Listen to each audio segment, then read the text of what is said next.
ಇದು ಒಂದು ರಿವೆಂಜ್ ಕೊಲೆ ಅಂತ ಹೇಳಿದ್ರೆ ಯಾವುದೋ ಒಂದು ಕೊಲೆ ಇದೇ ರೀತಿ ನಡೆದಿದೆ, ಆ ಕೊಲೆಗೆ ಇದು ರಿವೆಂಜ್ ಅನ್ನುವಂಥದ್ದು ತೋರಿಸುತ್ತೆ.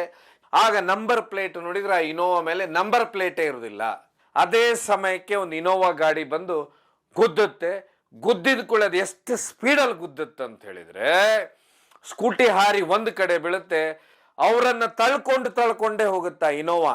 ಈ ಕೇಸ್ಗಳಿದ್ದಂಥ ಸಮಯದಲ್ಲಿ ಅದಕ್ಕಿಂತ ಮೊದಲೇ ಒಂದು ತಿಂಗಳ ಮೊದಲು ಬಂದು ಆಯಾ ಜಾಗದಲ್ಲಿ ಒಂದು ಮನೆ ಮಾಡ್ಕೊಂಡು ಇರುವಂತದ್ದೊಂದು ಪದ್ಧತಿ ಅಂತೆ. ಇರೋಕ್ಕಾಗಲ್ಲ ಅಂದ್ರೆ ಮತ್ತೆ ಅವರು ಯಾಕೆ ಪಿಂಟು ಯಾಕೆ ನಮ್ಮ ತಂದೆ ಮೇಲೆ ಏನು ಮಾಡ್ಬೇಕು ಪಿಂಟು ಅಂತ ನಾವು ಅಂತ ನೋಡಿಲ್ಲ. ಅವರು ಫಸ್ಟಿಗೆ ಕಡು ಬಡವರು, ನಮ್ಮ ಚಿಕ್ಕಪ್ಪನ ಹಿಡ್ಕೊಂಡು ನಮ್ಮ ಅಪ್ಪನ ಹಿಡ್ಕೊಂಡೆ ನಮ್ಮ ಅಪ್ಪನ ಹೆಸರು ಹೇಳಿ ಮಾಡಿ ಎಲ್ಲ ಅವರು ಅನುಕೂಲ ಆಗ್ಯಾರ ಅಂತ ಗೊತ್ತು. ಅದು ನಾವು ಯಾರು ಕೇಳಿದ್ದು ಅವರು ಅನುಕೂಲ ಆಗಿರೋದು ನೋಡಿದ್ದೀವಿ. ಅದ್ರ ನಮ್ಮ ತಂದೆ ಹೆಸರು ಹೇಳ್ಕೊಂಡು ಮಾಡಿದ್ದಾರೆ, ಒಟ್ಟು ಮಾಡಿದ್ದಾರೆ. ಅವರು ಕಡು ಬಡವರು ಇಲ್ಲ ಹಿಂಗೆ ಮಾಡೋದು. ಇದಕ್ಕೆಲ್ಲ ಗಳಿಸ್ಬೇಕಾದ ಕಾರಣ ಏನು ಹೆಂಗೆ ಬಂತು? ನಮ್ಮ ಚಿಕ್ಕಪ್ಪ ನಮ್ಮ ತಂದೆ ಹೆಸರು ಹೇಳೇ ಮಾಡಿದ್ರು. ನಮ್ಮ ತಂದೆ ಹೆಸರು ಹೇಳಿದ ನಿಮ್ಮ ಅಣ್ಣಗೆ ಯಾಕೆ ಕೊಡ್ತಿದ್ರು? ಭಾಗಪ್ಪನ ಹೆಸರು ಹೇಳೋದು ರೊಕ್ಕ ಇದ್ದ ಭಾಗಪ್ಪ ಅಲ್ಲ, ರವಿ. ಅದಕ್ಕೆ ರವಿ ಕೊಡ್ದಾರ ಅವರು. ನಮಗೆ ಫಸ್ಟಿಗೆ ಕೊಟ್ಟದಕ್ಕೆ ಅದಕ್ಕೆ ನಾ ಯಾರೇ ನಮ್ಮ ಅಪ್ಪ ಏನು ಹೇಳಿದ್ರು, ನಮ್ಮ ಹೆಸರು ಹೇಳಿ ಯಾರೇ ದುಡ್ಡು ಕೊಡೋದು ಮಾಡೋದು ಅಲ್ಲಿ ಕೊಡೋಕೆ ಹೋಗಬೇಡಿ ಅಂತ ಹೇಳಿ. ಫಸ್ಟ್ ಆಫ್ ಆಲ್ ನೀವು ನೆನಪಿರ್ಬೋದು, ಇದೇ ನ್ಯೂಸ್ದಂಗೆ ಆಗೈತಿ. ಇಷ್ಟೆಲ್ಲ ಹೇಳಿದ್ರು ಕೂಡ ಜನ ಮಗಳು ಜಾತ್ರೆ ಮಗಳು ಅಂತ ಗೊತ್ತು ಆಗಿದೆ ಅಂತ ಗೊತ್ತು. ಎಲ್ಲರೂ ಒಳ್ಳೆಯವರಾಗಿರ್ತಾರತ್ತನಲ್ಲ, ಎಲ್ಲರೂ ಕೆಟ್ಟದಾಗಿರ್ತಾರತ್ತನಲ್ಲ, ಅವ್ರವ್ರ ಮನಸ್ಥಿತಿ ಪಕ್ಕಾಗ. ಆದರೆ ನಮಗೇನು ಇದು ತೊಂದರೆ ತಾಪತ್ರೆ ಆಗಿದೆಯಲ್ಲ ಅವ್ರಿಗೆ ಆಗ್ಬೇಕು ಕಾನೂನು ಪ್ರಕಾರ. ಇಷ್ಟು ಮಾತ್ರ. ತಮ್ಮ ಹೆಸರು ಅಲ್ಲೂ ಬೆಳಗ್ಗೆ ಡ್ಯೂಟಿ ಮುಗಿಸ್ಕೊಂಡು ಸೀದಾ ಇಲ್ಲಿಗೆ ಬಂದಿಲ್ಲ ಸರ್. ನಾನು ಜೀವನದಾಗ ಬದಲಾಗಬೇಕಂತ ಭಾಳ ಕಷ್ಟಪಟ್ಟು ಭಾಳ ಇದು ಮಾಡಿದ್ರು ಸರ್ ಅವರು. ಬಟ್ ಇವ್ರಿಗೆ ಜನ ಅವ್ರಿಗೆ ಸರಿ ಇವ್ರಿಗೆ ಕೊಡ್ಲಿಲ್ಲ ಸರ್. ಒಳ್ಳೆಯವ್ರು ಆತಿನಂದ್ರೆ ಯಾರು ಒಳ್ಳೆಯವ್ರು ಆಗೋದು ಬಿಡಂಗಿಲ್ಲ ಸರ್. ನಂಗಂತೂ ಏನು ಮಾತಾಡ್ಬೇಕಂತ ಗೊತ್ತಾಗಲ್ಲ ಸರ್. ತಮ್ಮ ಹೆಸರು? ದಿಲೀಪನ್ ಸರ್.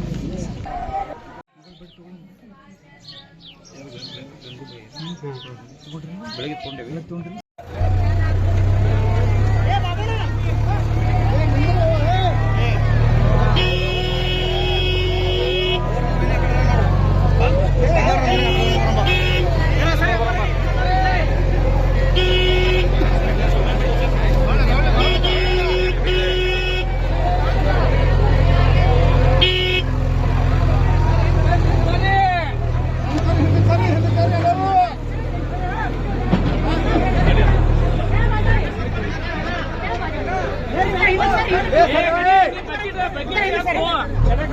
ಮಾನ್ಯ ವೀಕ್ಷಕರೇ, ಅಳಿದು ಉಳಿದವರು ಕಂಡಂತೆ ಸ್ವಾಗತ ಸುಸ್ವಾಗತ.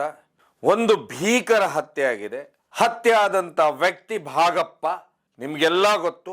ಒಂದು ಸಂದರ್ಶನದಲ್ಲಿ ಮಾಧ್ಯಮದಲ್ಲಿ ಆ ವ್ಯಕ್ತಿ ಹೇಳ್ತಾ ಇದ್ದಿದ್ದು, ನಾನು ಎಲ್ಲವನ್ನೂ ಬಿಟ್ಟಿದ್ದೇನೆ, ಆದ್ರೆ ನನ್ನ ತಂಟೆಗೆ ಯಾರಾದ್ರೂ ಬಂದ್ರೆ ಮನೆ ಒಕ್ಕಿ ಹೊಡಿತೇನೆ ಅನ್ನುವಂಥದ್ದು ನೀವು ಒಂದು ಸಂದರ್ಶನದಲ್ಲಿ ಕೇಳಿರ್ತೀರಾ. ಅದೇ ರೀತಿ ಅದು ಎಲ್ಲಾದ್ರೂ ಒಂದು ವೇಳೆ ರಿಪೀಟ್ ಆಯ್ತಾ? ಯಾಕಂತ ಹೇಳಿದ್ರೆ ನಿನ್ನೆ ಈ ಒಂದು ಹತ್ಯೆ ಏನು ಕೊಲೆ ಆಗುತ್ತೆ, ಕೊಲೆ ಆದ ನಂತರ ಸೋಷಿಯಲ್ ಮೀಡಿಯಾದಲ್ಲಿ ಕೊಲೆ ಆದಂತ ವಿಡಿಯೋಗಳು ಹರಿದಾಡ್ತಾವೆ. ಆ ಡೆಡ್ ಬಾಡಿ ಅಂದ್ರೆ ಆ ಮೃತದೇಹವನ್ನ ನೋಡಿಬಿಟ್ರೆ ಎಂಥವನು ದಂಗ್ ಹೊಡೆದು ಹೋಗ್ಬಿಡ್ತಾನೆ. ಕೊಲೆ ಮಾಡಿದವರು ಯಾವ ರೀತಿ ಕೊಲೆ ಮಾಡಿದ್ದಾರೆ ಅಂತ ಹೇಳಿ. ಯಾಕಂತ ಹೇಳಿದ್ರೆ ನಡು ರಸ್ತೆಯಲ್ಲಿ ಒಂದು ಹೆಣ ಬಿದ್ದಿದೆ, ಒಂದು ಕೈ ಪೂರ್ತಿ ತುಂಡಾಗಿದೆ, ಅಂದ್ರೆ ಕೈ ಇಲ್ಲಿ ಮುಂಭಾಗನೇ ಇಲ್ಲ. ಅದಾದ ಮೇಲೆ ತಲೆ ಮುಖ ಎಲ್ಲಾನು ಸೀಳಿದೆ, ಅಂದ್ರೆ ಸರಿಯಾಗಿ ಕೊಡ್ಲಿ ಕುಡ್ಗೋಲ್ನಿಂದ ಹೊಡೆದಿದ್ದಾರೆ. ಇದಾದ ಮೇಲೆ ಅರೆ ಬೆತ್ತಲಾಗಿ ಆ ಶವ ಬಿದ್ದಿದೆ, ಮಧ್ಯ ರಸ್ತೆಯಲ್ಲಿ ಬಿದ್ದಿದೆ ತಾನೆ ಅಂತ ಹೇಳಿದ್ರೆ ಸರಿಸುಮಾರು 6 ಮರ್ಡರ್ಗಳು ಈ ವ್ಯಕ್ತಿ ಮೇಲೆ ಇರ್ತವೆ, ಸುಮಾರು ಕೇಸ್ಗಳಿರ್ತವೆ. ಇದೇ ವ್ಯಕ್ತಿ ಹಾಗಾದ್ರೆ ಈ ಕೊಲೆ ಯಾಕೆ ನಡೀತು? ಯಾಕಂತ ಹೇಳಿದ್ರೆ ಈಗ ಅವರ ಮಕ್ಕಳು ಏನು ಕಂಪ್ಲೇಂಟ್ ಮಾಡ್ತಾ ಇದ್ದಾರೆ, ಯಾವ ಹೆಸರನ್ನ ಹೇಳ್ತಾ ಇದ್ದಾರೆ, ಆ ಹೆಸರು ಕಡೆ ಒಂದು ಕಡೆ ನಾವು ನೋಡಿಬಿಟ್ರೆ ಈ ಕೊಲೆಗೆ ಸುಮಾರು ಅಂತ ಹೇಳಿದ್ರೆ ಏನೊಂದು 5-6 ತಿಂಗಳು ಅಂದ್ರೆ 2024ನೇ ಇಸ್ವಿ ಆಗಸ್ಟ್ ತಿಂಗಳಿಗೆ ಹೋಗ್ಬೇಕಾಗತ್ತೆ. ಆಗಸ್ಟ್ ತಿಂಗಳಲ್ಲಿ ಒಂದು ಘಟನೆ ನಡೆಯುತ್ತೆ, ನಿಮ್ಗೆಲ್ಲ ಗೊತ್ತು. ಏನು ವಿಜಯಪುರದ ಮಧ್ಯ ಭಾಗದಲ್ಲಿ ಒಂದು ಮರ್ಡರ್ ಆಗುತ್ತೆ. ಅದು ಯಾವ ರೀತಿ ಮರ್ಡರ್ ಮಾಡ್ತಾರೆ ಅಂತ ಹೇಳಿದ್ರೆ ಹಿಟ್ ಅಂಡ್ ರನ್ ತರ ಮರ್ಡರ್ ಮಾಡ್ತಾರೆ. ಯಾಕಂತ ಹೇಳಿದ್ರೆ ಏನು ಅವ್ರ ಕೆಲಸವನ್ನ ಮುಗಿಸ್ಕೊಂಡು ಕೋರ್ಟಿನಿಂದ 4 ಗಂಟೆಗೆ ಸ್ಕೂಟಿಯಲ್ಲಿ ಅವರ ಆಫೀಸಿಂದ ಅಂದ್ರೆ ಆ ಪ್ರಾರಂಗಣದಿಂದ ಹೊರಗೆ ಬರ್ತಿರ್ತಾರೆ. ಅದೇ ಸಮಯಕ್ಕೆ ಒಂದು ಇನೋವಾ ಗಾಡಿ ಬಂದು ಗುದ್ದುತ್ತೆ. ಗುದ್ದಿದ ಕೂಡ ಅದು ಎಷ್ಟು ಸ್ಪೀಡಲ್ಲಿ ಗುದ್ದುತ್ತೆ ಅಂತ ಹೇಳಿದ್ರೆ ಸ್ಕೂಟಿ ಹಾರಿ ಒಂದು ಕಡೆ ಬೀಳುತ್ತೆ.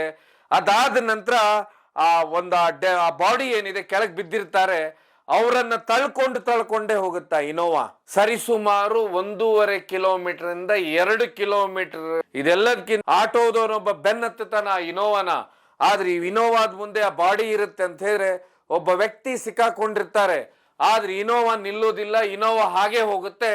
ಕೊನೆಗೆ ಒಂದು ಕಡೆ 1.5 ಇಂದ 2 ಕಿಲೋಮೀಟರ್ ಆದ ನಂತರ ಮುಂದೆ ಅವನು ಇನೋವಾದವನು ಮುಂದೆ ಸಾಕ್ತಾನೆ.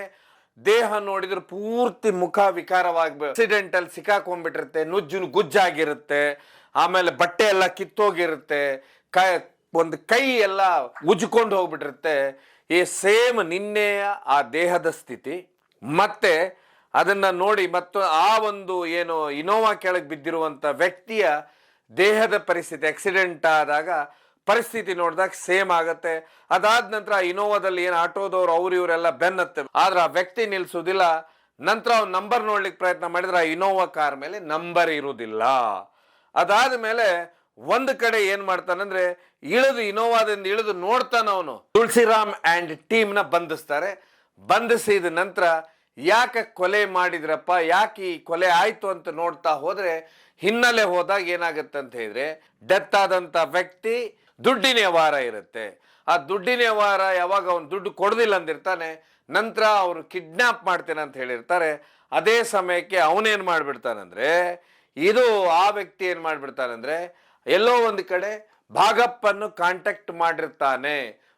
ಯಾಕಂತ ಹೇಳಿದ್ರೆ ಯಾವ ಸತ್ತಂತ ವ್ಯಕ್ತಿ ಇರ್ತಾರೆ ಆಕ್ಸಿಡೆಂಟ್ ಅಲ್ಲಿ, ಆ ವ್ಯಕ್ತಿ ಭಾಗಪ್ಪ ಅವರ ರಿಲೇಷನ್. ಕಾಂಟ್ಯಾಕ್ಟ್ ಮಾಡಿದ್ರಿಂದ ಭಾಗಪ್ಪನೇ ಕಾರಣ ಅನ್ನುವಂಥದ್ದು ಬಲವಾಗಿ ವಿರೋಧ ಬೆಳೆಯಿತ್ತನ್ನುವಂಥ ಸುದ್ದಿ. ಯಾಕಂದ್ರೆ ನಿನ್ನೆ ಆ ಶವವನ್ನ ನೋಡಿದಂಥವ್ರು ಎಲ್ಲರೂ ಅಲ್ಲಿದ್ದಂಥವ್ರು ಮಾತಾಡ್ತಾ ಇದ್ದಾರೆ. ಈಗ ಈ ಮರ್ಡರ್ ಆಗೋದಕ್ಕೂ ಆ ಮರ್ಡರ್ಗೂ ಕನೆಕ್ಷನ್ ಇದೆ. ಯಾಕಂತ ಹೇಳಿದ್ರೆ ಭಾಗಪ್ಪನಿಗೆ ಹಿಂದೆ ಸರಿಸುಮಾರು 7 ವರ್ಷದ ಹಿಂದೆ ಫೈರಿಂಗ್ ಆಗಿರುತ್ತೆ, ಬಿಜಾಪುರಿನ ಕೋರ್ಟ್ನಲ್ಲಿ ಫೈರಿಂಗ್ ಆಗಿರುತ್ತೆ. ಆ ದಿವಸ ಸರಿಸುಮಾರು 6 ಬುಲೆಟ್ ಹೊಕ್ಕಿರುತ್ತೆ. ಆದ್ರೆ ಇಮಿಡಿಯೇಟ್ ಆಗಿ ಹೈದರಾಬಾದ್ನ ಸ್ಪೆಷಾಲಿಟಿ ಆಸ್ಪತ್ರೆಗೆ ಶಿಫ್ಟ್ ಆಗಿ ಅಲ್ಲಿಂದ ಎಲ್ಲ ಗುಂಡೆಲ್ಲ ತೆಗೆದು ನಂತರ ಉಳ್ಕೊಂಡು ಬಂದಿರ್ತಾನೆ. ಇದಾದ ಮೇಲೆ ಏನು ಈ ವ್ಯಕ್ತಿ ಅಂತ ಹೇಳಿದ್ರೆ ತನ್ನ ಸ್ವಗ್ರಾಮದಲ್ಲಿ ಸುಮಾರು 3 ಎಕರೆ 10 ಗುಂಟೆ ಜಾಗವನ್ನ ದೇವಸ್ಥಾನ ಕಟ್ಟಿಸ್ಲಿಕ್ಕೆ ಅಂತ ಹೇಳಿ ಒಂದು ಜಾಗವನ್ನ ಇಡ್ತಾರೆ, ಅವ್ರ ಜಾಗವನ್ನ. ಅದಾದ ನಂತರ ಅದ್ರದ್ದು ಭೂಮಿ ಪೂಜೆನೂ ನೆರವೇರುತ್ತೆ. ಇದಾದ ಮೇಲೆ ಇನ್ನೇನು ಕೋರ್ಟಲ್ಲಿ ಕೇಸ್ ಇರುತ್ತಂತೆ. ಬಿಜಾಪುರ ಕೋರ್ಟು, ಏನು ಗುಲ್ಬರ್ಗಾ ಕೋರ್ಟು, ಸಿಂದಗಿ ಕೋರ್ಟು ಕೇಸ್ಗಳಿರ್ತಾವೆ, ಹಳೆ ಕೇಸ್ಗಳು. ಈ ಕೇಸ್ಗಳಿದ್ದಂಥ ಸಮಯದಲ್ಲಿ ಅದಕ್ಕಿಂತ ಮೊದಲೇ 1 ತಿಂಗಳ ಮೊದಲು ಬಂದು ಆಯಾ ಜಾಗದಲ್ಲಿ ಒಂದು ಮನೆ ಮಾಡ್ಕೊಂಡು ಇರುವಂಥದ್ದೊಂದು ಪದ್ಧತಿ ಅಂತೆ. ಹೀಗಾಗಿ ಇನ್ನೇನು ಮುಂದಿನ ಈಗ ಕೇಸ್ ಬಂದಿರೋದ್ರಿಂದ ಈ ವ್ಯಕ್ತಿ 3 ತಿಂಗಳ ಹಿಂದೆನೆ ಮದೀನಾ ನಗರಲ್ಲಿ ಒಂದೇ ಮನೆ ಮಾಡಿರ್ತಾನೆ. ಈ ಮನೆಗೆ ಹೋಗುವುದು ಬರುವುದು ಏನೂ ಗೊತ್ತಿರೋದಿಲ್ಲ. ನಿನ್ನೆ ಏನಂತ ಹೇಳಿದ್ರೆ ಎಲ್ಲಿ ಹೊರಗಡೆ ಹೋಗಿರ್ತಾನೆ, ಅಲ್ಲಿಂದ ಸ್ಪ್ಲೆಂಡರ್ ಮುಖಾಂತರ ಅವ್ರ ಸಂಬಂಧಿಕರೊಟ್ಟಿಗೆ ತನ್ನ ಮನೆ ಹೋಗ್ತಾನೆ. ಮನೆಗೆ ಹೋದಂತ ವ್ಯಕ್ತಿ ಒಳಗೆ ಊಟ ಮಾಡಿ ಹೊರಗೆ ವಾಕಿಂಗ್ ಬರ್ತಾನಂತೆ. ರಾತ್ರಿ 9 ಗಂಟೆಗೆ ವಾಕಿಂಗ್ ಬರ್ತಾನೆ. ಆ ಸಮಯದಲ್ಲಿ ಆಟೋದಲ್ಲಿ ಬಂದಂಥವ್ರು ನೇರವಾಗಿ ಈ ವ್ಯಕ್ತಿ ಮೇಲೆ ದಾಳಿ ಮಾಡ್ತಾರೆ, ಭಾಗಪ್ಪನ ಮೇಲೆ ದಾಳಿ ಮಾಡ್ತಾರೆ. ದಾಳಿ ಮಾಡಿದಾಗ ಏನಂತ ಹೇಳಿದ್ರೆ ಅಲ್ಲಿ ಆ ದಾಳಿ ಮಾಡಿ ನಂತರ ಏನು ದೇಹ ಬಿದ್ದಿದೆ ಅದನ್ನು ನೋಡಿದಾಗ ಇದು ಒಂದು ರಿವೆಂಜ್ ಕೊಲೆ ಅಂತ ಹೇಳಿದ್ರೆ ಯಾವುದೋ ಒಂದು ಕೊಲೆ ಇದೇ ರೀತಿ ನಡೆದಿದೆ, ಆ ಕೊಲೆಗೆ ರಿವೆಂಜ್ ಅನ್ನುವಂಥದ್ದು ತೋರಿಸುತ್ತೆ. ಹೀಗಾಗೇನೆ ಏನು ಅವರ ಪುತ್ರಿಯರಂದ್ರೆ ಅವ್ರ ಮನೆಯವರಿದ್ದಾರೆ, ಮಕ್ಕಳಿದ್ದಾರೆ, ಅವರು ಆ ವ್ಯಕ್ತಿಯ ಮೇಲೆ ಕಂಪ್ಲೇಂಟ್ ಕೊಡ್ತಾರೆ. ಅದರ ಅರ್ಥ ಯಾವತ್ತೂ ಆ ವ್ಯಕ್ತಿ ಏನು ಮಾಡ್ತಾನೆ ಅದು ಅವನನ್ನ ಎಂದೂ ಬಿಟ್ಟು ಹೋಗುವುದಿಲ್ಲ ಅನ್ನೋದಕ್ಕೆ ಈ ಒಂದು ಭೀಮಾ ತೀರದ ಚರಿತ್ರೆಯ ಕೊನೆಯ ಅಧ್ಯಾಯವಾಗಿ ಕಾಣುತ್ತಾ, ಅಥವಾ ಈ ಕೊಲೆಗೆ ಇನ್ನು ಬೇರೆಯವರು ರಿವೆಂಜ್ ತಗೊಳ್ಳಿಕ್ಕೆ ಬರ್ತಾರ ಅಂತ ನೋಡ್ಬೇಕು. ಆದ್ರೆ ಇದು ಮಾತ್ರ ಆ ಒಂದು ಏನು ಸೇಡ್ ಇರುತ್ತೆ, ಎಲ್ಲರೂ ಹೇಳುವ ಪ್ರಕಾರ, ಇಲ್ಲಿ ಇದ್ದಂಥವ್ರು ಹೇಳೋ ಪ್ರಕಾರ ಏನು 2024 ಆಗಸ್ಟ್ ತಿಂಗಳಲ್ಲಿ ಬಿಜಾಪುರ್ನ ನಗರ ಮಧ್ಯೆ ಕೊಲೆ ನಡೆದಿತ್ತು. ಆ ಕೊಲೆಗೆ ಮತ್ತೆ ಇಲ್ಲಿ ವ್ಯಕ್ತಿಯನ್ನು ಕೊಲೆ ಮಾಡೋದು, ಯಾಕಂದ್ರೆ ಕೊಲೆ ಮಾಡೋರು ಏನು ಮಾಡಿಬಿಡ್ತಾರೆ ಅಂತ ಹೇಳಿದ್ರೆ ಅಲ್ಲಿ ಇಲ್ಲಿ ಕತ್ತರಿಸಿ ಹೊಡೆದು ಓಡೋಗ್ಬಿಡ್ತಾರೆ. ಆದರೆ ಈ ಕೊಲೆಯಲ್ಲಿ ಯಾವ ಭಾಗಕ್ಕೆ ಹೊಡಿಬೇಕು ಆ ಭಾಗಕ್ಕಷ್ಟೇ ಹೊಡೆದಿದ್ದಾರೆ. ವಿಶೇಷವಾದ ಒಂದು ಕೈ ತುಂಡು ಮಾಡಿಬಿಟ್ಟಿದ್ದಾರೆ, ಕೈನೇ ಕಟ್ ಮಾಡಿ ಎಸೆದು. ಇದು ಒಂದು ರಿವೆಂಜ್ ಕೊಲೆ ಅಂತ ಹೇಳ್ತಾರೆ. ಸೊ ಒಟ್ಟಾರೆಯಾಗಿ ಇನ್ನು ಮುಂದೆ ತನಿಖೆಯಿಂದ ಗೊತ್ತಾಗಬೇಕು. ಇದೆಲ್ಲದಕ್ಕಿಂತ ಹೆಚ್ಚಾಗಿ ಇದರಿಂದ ಯಾರ್ಯಾರು ಇದ್ದಾರೆ ಅನ್ನೋದು ಗೊತ್ತಾಗಬೇಕು. ಆದರೆ ಒಂದಂತೂ ಸತ್ಯ, ಯಾವತ್ತೂ ಆ ಒಂದು ಸೇಡ್ ಅನ್ನೋದು ಯಾವತ್ತೂ ನಿಲ್ಲುವುದಿಲ್ಲ ಅನ್ನೋದಕ್ಕೆ ಇದೂ ಒಂದು ಉದಾಹರಣೆ. ಇದು ಇನ್ನು ಮುಂದೆ ಪೊಲೀಸರ ತನಿಖೆಯಿಂದ ಗೊತ್ತಾಗಬೇಕು. ಯಾಕಂತ ಹೇಳಿದ್ರೆ ಯಾರು ಕೊಲೆಗಾರರು ಆವಾಗಷ್ಟೇ ಗೊತ್ತಾಗಬೇಕು. ನೋಡುವ ಏನಾಗುತ್ತೆ ಇನ್ನು ಮುಂದೆ, ತನಿಖೆಯಿಂದ ಅಷ್ಟೇ ಗೊತ್ತಾಗುತ್ತೆ. ಯಾಕಂದ್ರೆ ಕಾರ್ಯಕ್ರಮ ನೋಡಿದ್ದಕ್ಕೆ ಧನ್ಯವಾದ.